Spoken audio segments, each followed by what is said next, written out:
Hello friends and welcome. I'm Sarah Liz and I am so excited to be joining the Cat Scrappiness Grinchmas YouTube hop, and I have a sassy little card for you. 'Tis the season to be naughty.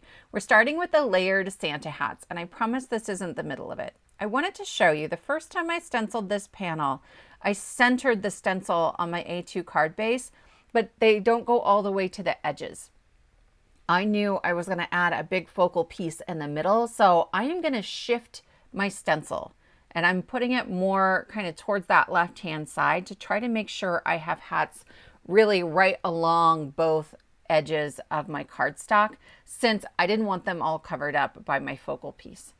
I am using some Lumberjack Plaid Red Distress Oxide ink. If I was using white cardstock, I probably would have used just regular distress ink or some other red dye ink, but this will help to cover up the pale blue that's in the background.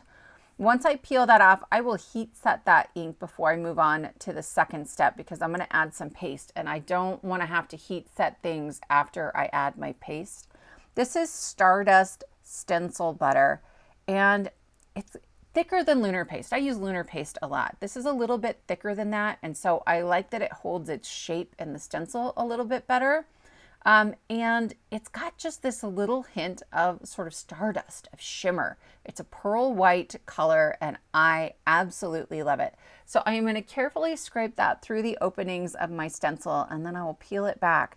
And you can see I have these lovely like Santa hat pieces, the white fuzzy brim and the ball on the end of the hat. I cannot pick up the sparkle on camera, and I apologize for that. I tried so many times, but it's absolutely beautiful in real life.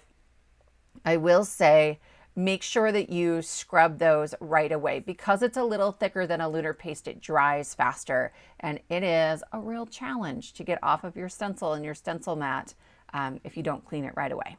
So while I was busy talking about stencils, I started working on this Grinch Hand Die. This is, I think, my favorite piece from the entire release. It's so perfect.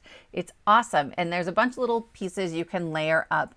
It does leave little etched details kind of around the fingers and then in the crook of the elbow here. And so I just used some of my alcohol markers to highlight those pieces, or to, I guess, to darken those pieces, to give it a little bit more shading, a little bit more dimension, but I'm not doing anything fancy, right?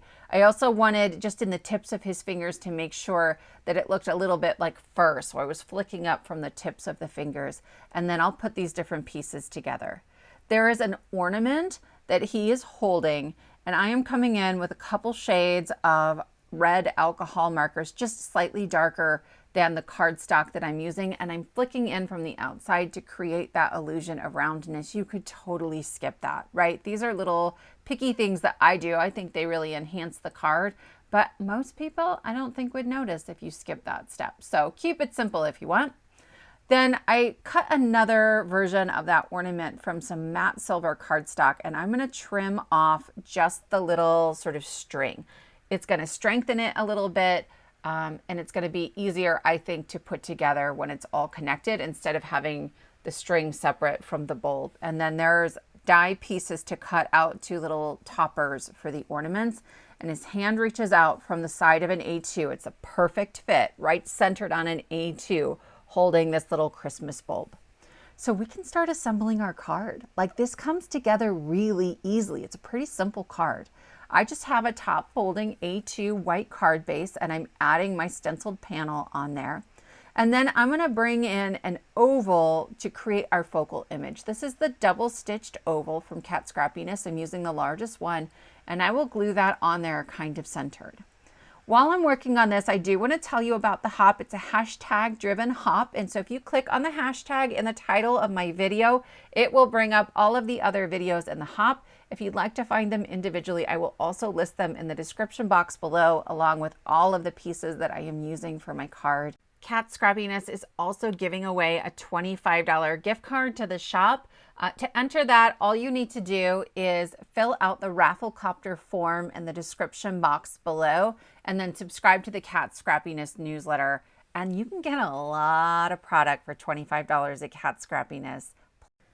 Back to my card, I am starting to work on my sentiment. I am using the Naughty word die and the Naughty stamp set These coordinate, but you don't really need both. There's a naughty word in the stamp set that's the exact same size here, but I really like a die and the texture and the layers that that creates.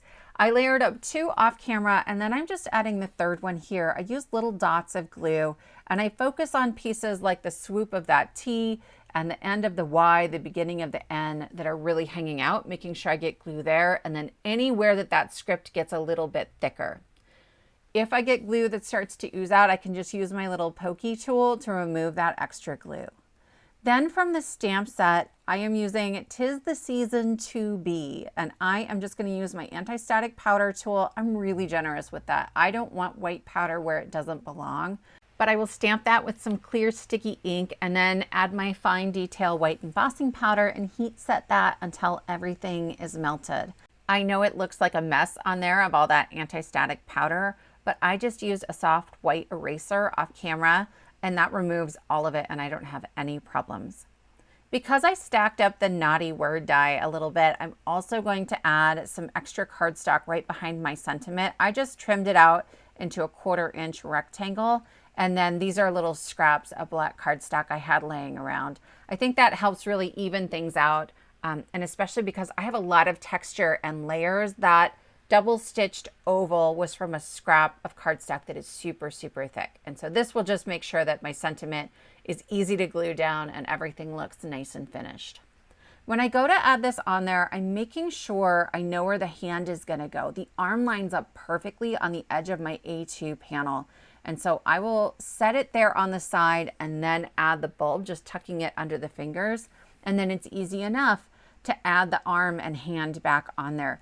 It looks like you had to do some fancy maneuvering with die cuts to make it hold the bulb like that, but you don't. It's so slick and easy.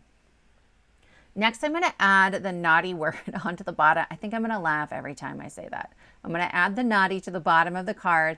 I'm being kind of generous with my glue. I do have that stencil paste on there, which is sort of plasticky, so the glue doesn't want to stick to that as easily as it does to the cardstock. And my double stitched oval is some shimmer cardstock. Again, it's almost a little plasticky. So I'm gonna hold that down for a minute, and then I set something heavy on top of it, and then I came back to finish my greeting. I love that 'Tis the Season nestles perfectly right above the naughty word, but then the H comes up and meets that level. It makes me so happy. That will finish up our sassy little Christmas card. I hope you enjoyed this. If you did, give it a thumbs up, leave me a comment, consider subscribing, and I will see you next time.